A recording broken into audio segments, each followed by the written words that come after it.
एक बार एक शिकारी शिकार करने के लिए एक जंगल में पहुंचा। उसने अपने तीर पर बहुत ही खतरनाक जहर लगाया और शिकार को निशाना बना करके उसने तीर को छोड़ा, लेकिन उसका तीर चूक गया और तीर एक पेड़ पर जा लगा। वह पेड़ बहुत ही हरा भरा और बहुत सारे तोते उस पेड़ पर रहते थे। जैसे ही वह जहरीला तीर उस पेड़ पर जाकर लगा तो वह पेड़ धीरे धीरे सूखने लगा और उस पेड़ पर जो भी तोते रहते थे वह एक एक करके उस पेड़ को छोड़कर जाने लगे। उस बड़े से पेड़ के कोटर में एक बहुत ही बूढ़ा तोता रहता था जो बहुत ही अच्छे मन का था। सभी तोते उस पेड़ को छोड़कर जाने लगे थे, लेकिन वह बूढ़ा तोता जाता, दाना लेकर आता और उसी कोटर में आकर बैठ जाता, परंतु उस पेड़ को छोड़ने को तैयार नहीं था।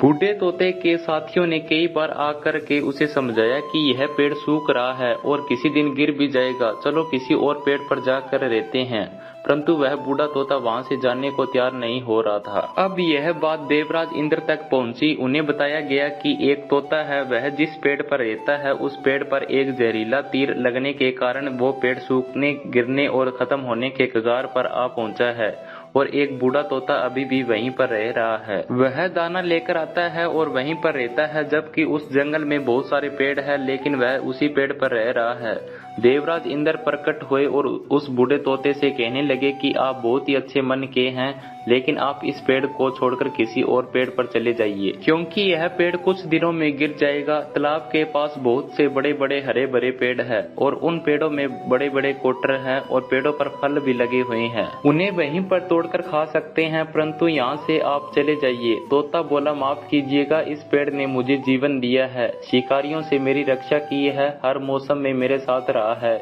यह कोटर मेरा घर है, यहाँ मैं पला बड़ा हूँ, इस पेड़ को मैं छोड़कर कैसे जा सकता हूँ? इस पर संकट आया है तो क्या मैं इसे छोड़कर चला जाऊं? मैं ऐसा कभी नहीं कर सकता। देवराज इंद्र तोते की इस बात से बहुत ही प्रसन्न हुए। उन्होंने तोते से कहा, मैं आपकी इस बात से बहुत ही खुश हूँ, मांगो जो आपको मांगना हो। उस बूढ़े तोते ने कहा, मुझे बस इतना मांगना है कि जिस पेड़ ने मुझे जन्म दिया, जहाँ मैं रहा पला बड़ा, जिसे आप मेरी जन्मभूमि कह सकते हो, आप इसे फिर से वैसा ही कर दो, हरा भरा जैसे यह पहले था। देवराज इंद्र ने अमृत से उस पेड़ को सींच दिया और पहले की तरह हरा भरा कर दिया। अब वापस से उस पेड़ पर आकर के बाकी तोते रहने लगे।